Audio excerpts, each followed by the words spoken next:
nag-start ako ng mascot last year lang. So, 25 ako ngayon, 24 ako nag-start. Kami rin, paras lang kami. So, sabay po kayo. Mahirap po ba ang trabaho maging mascot? Actually, yung trabaho ng mascot, mahirap yun. Medyo mahirap, pero masaya naman sa pakiramdam. Masaya? Importante ba yung mascot sa isang theme park? Importante yung mascot sa isang theme park. So, kasi nagsaserve siya as isang factor para lumapit yung mga guests o para makatrack ng ibang guests at makakuha ng ibang guests para po pumunta sa mga attractions. Kailangan talaga. Para magbigay. Ano po yun yung character niyo po sa character niyo po? So, kanina nakita nila ako si Zuri, so ako yung White Lion. Ako sa Sugar. May ibang pang kayong characters or isa lang? Sa character, so ang nagganapan ko na, naging Sugar ako, naging Zuri kanina, at naging Giraffe, at saka naging Chicken din. So, apat. Bakit po hindi napili yung job na maging mascot? Actually, hindi namin napili yung job na to. So, napili kami ng company or ng theme park na kinabibilangan namin para mag-mascot. Kasi nakitaan kami ng potential para ma-perform yung ganong mascot. Kailangan po ba marunong sumayaw bago po pumasok sa mascot? Pwede. Isang factor yun. Pwede. Isang factor yun kasi yung pagsasayaw, makakuha ng attention ng isang guest yan o kaya ng audience. Kung magaling ka sumayaw, makukuha mo yung attention nila, nakapokus sila sa'yo. Kailangan din talaga. Tama. Mayroon po bang part na malamig at mainit sa part po ng mascot? Pero mainit. Actually, karamihan mainit kasi mainit yung mascot namin, makapal. Pero kung depende sa kung aircon, medyo malamig-lamig naman. Bakit po makapal yung sa loob ng mascot?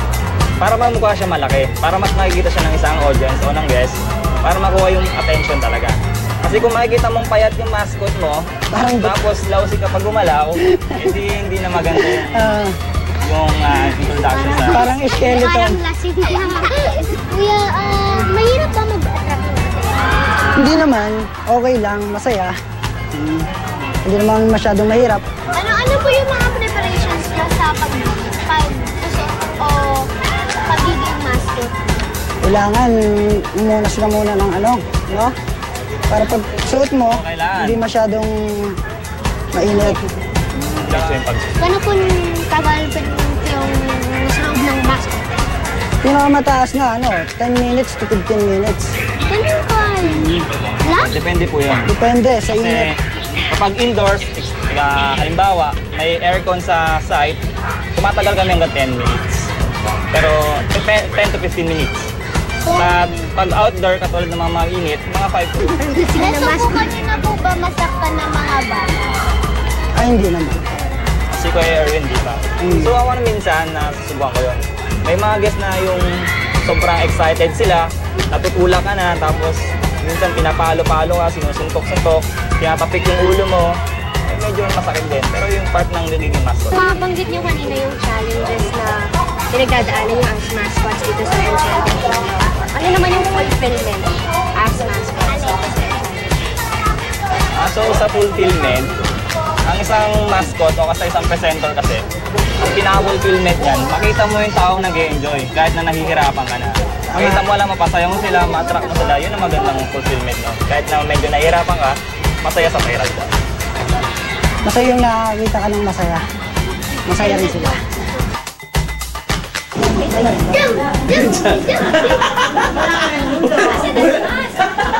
Zombie! Sorry!